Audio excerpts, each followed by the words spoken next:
Hey y'all, it's Cara. I don't have any baskets with me because it's a wheelbarrow kind of harvest day. I have a lot that needs to be picked, and I think it may fill up multiple wheelbarrows, but I only have one wheelbarrow. So we'll use what we have and go pick in the garden. So let's go over there and I'll show you what we're gonna harvest. Yeah, go get your wheelbarrow too. My helper's gonna go get his wheelbarrow and we're gonna see how many wheelbarrows will fill up. I don't know, I'm kind of optimistic. It seems like there's a lot to pick.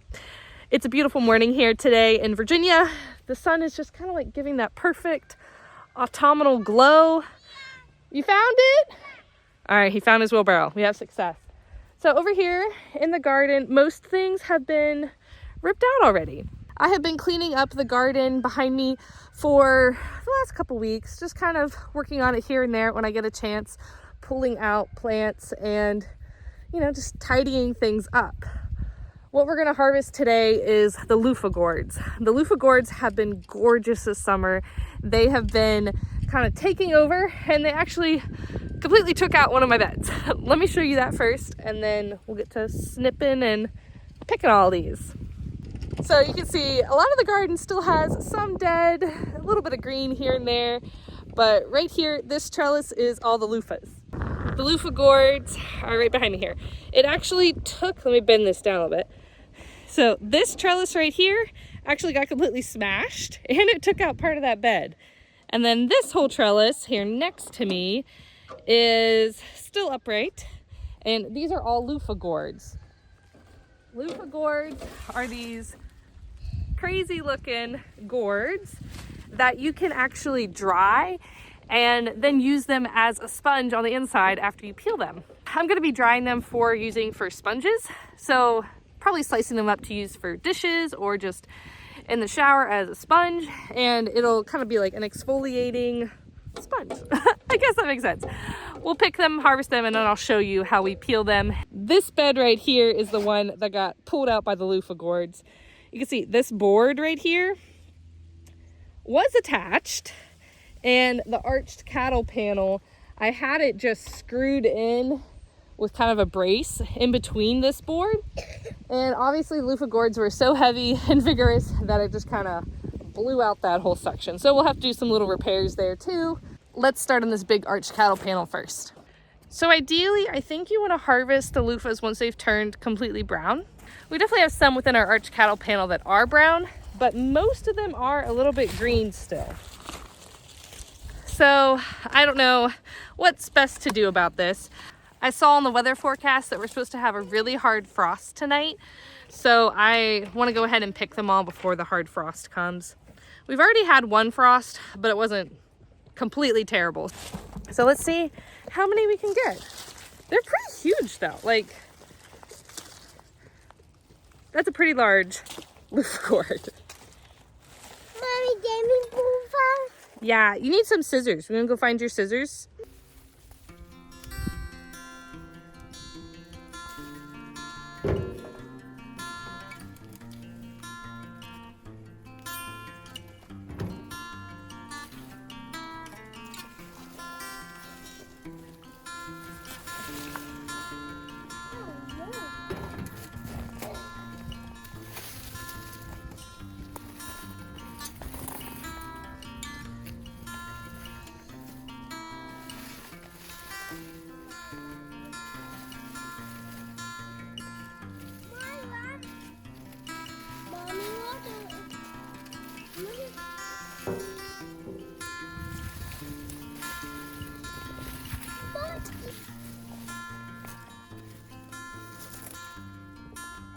It's kind of crazy to me how big these things grow.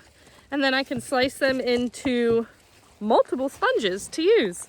I'm definitely gonna have plenty this season. Let's go inside the tunnel. There's a bunch in here too. Whoa, you found a really big one.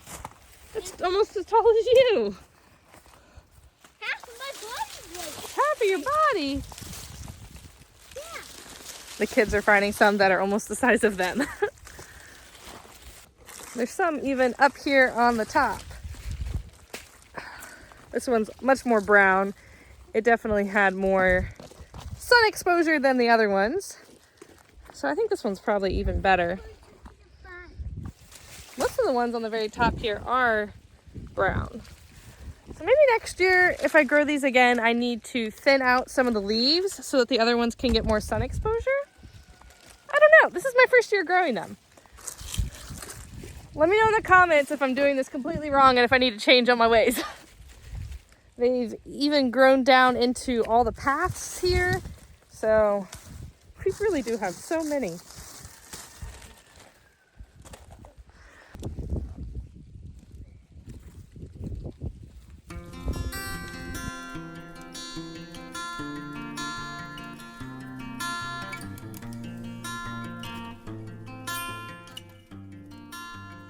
I've been making piles on the ground and I'll come back around with the wheelbarrow to pick them all up.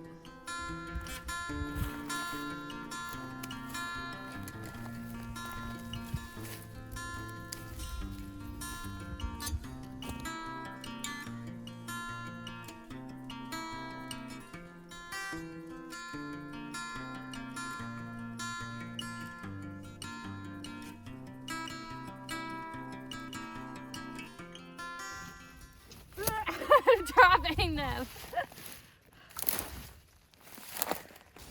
Some of them grew a little bit crooked.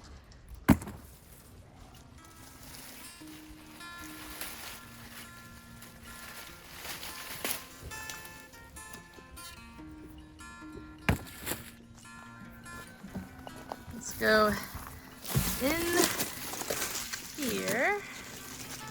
Oh, I see a bunch more. The kids are helping me cut them too.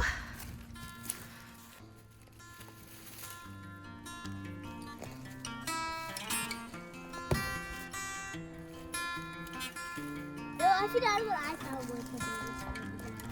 So why did you want to do it?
Let's see if that stays.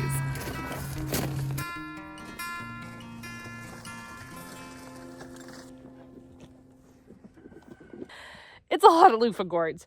I'm not sure exactly how I'm gonna find time to process all of these. I may have to enlist the help of some friends, or at least my kids. We have a whole wheelbarrow filled up and a wagon. There's a lot of loofahs here. I was counting as I started out, but then as we were going, I just lost count, and the kids were helping too, so maybe I'll count when they're all dried and processed to see how many we have in total, but it's definitely a couple hundred here. This is a pretty deep wheelbarrow, and we really packed them in there. I think I'm set on kitchen sponges for the next century, probably. These loofahs were a really fun plant to grow, though. I liked how green and viney and just lush and almost tropical the plant looked. It completely overtook everything, though. So if you're going to plant a loofah gourd in your own garden, make sure you have the space for it. I was like, what is that behind me? It's my kid's jacket. I hung it up on that trellis, but at first I thought it was another person back there. Scatterbrained. Anyway, there's not a crazy person behind me. It's just a kid's jacket. What was I saying? Oh yeah, so if you're gonna grow loofah gourds in your own house or in your own garden, make sure you have a good support system. and make sure you have something really sturdy, because I think the cattle panels are pretty sturdy. I've had them for several years now in the garden, but screwing them into the sides of the bed was not enough to keep them secure for the weight of all of these Loofah gourds. Also, my soil is very fertile. I amend it with compost and fertilizer, and I have the drip irrigation system, so that may be partially why my loofahs went crazy and I had pretty good harvest here. This was, I think, 2 plants in total is what I originally planted. I planted 1 plant on each side of the cattle panels. So they produced a lot of loofahs. Some of them are pretty large.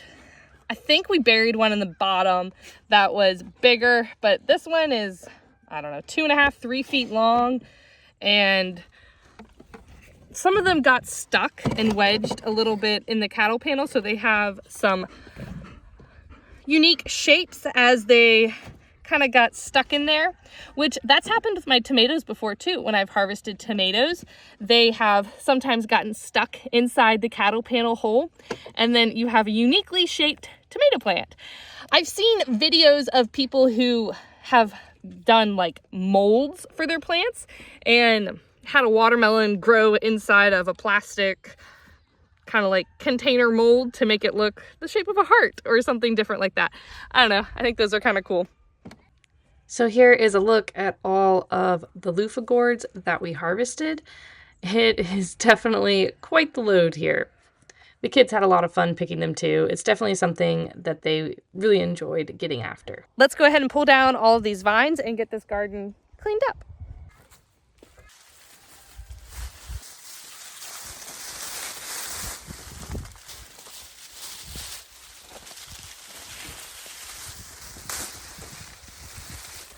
All right, I'm gonna use my scissors.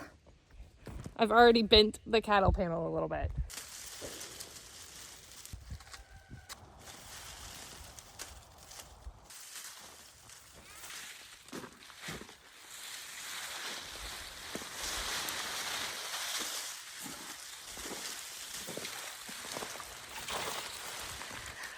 This is gonna take a little while. We're making progress here. It is hard because these vines are intense.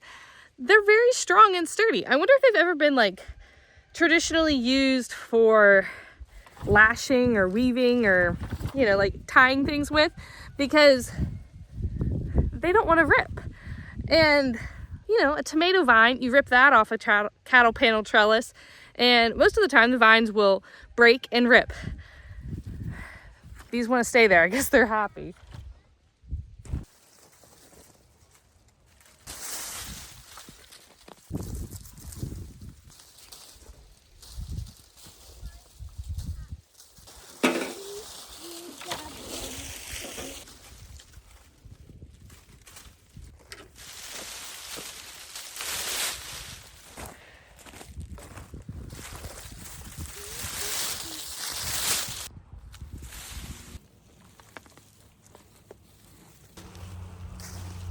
We've got one cleaned off and one to go. So here's what the Loofah gourd looks like after it is dried.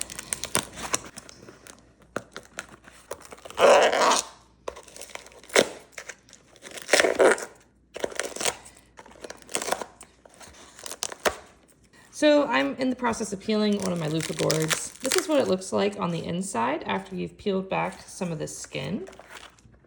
And then I'll go through and cut it up to make individual kitchen sponges out of it. So let's get the rest of this peeling off, and I'll show you what the inside of this looks like. Then after it's peeled, I've just used scissors. I feel like that's the easiest. You can cut it. And inside there are these hollow, a bug? I thought that was a bug at first, it's just a seed. So this is what the Loofah gourd seed looks like. And inside there's 4 chambers, and you can dump all the seeds out, and then you have sponges. I hope y'all have a great rest of your day. Bye y'all.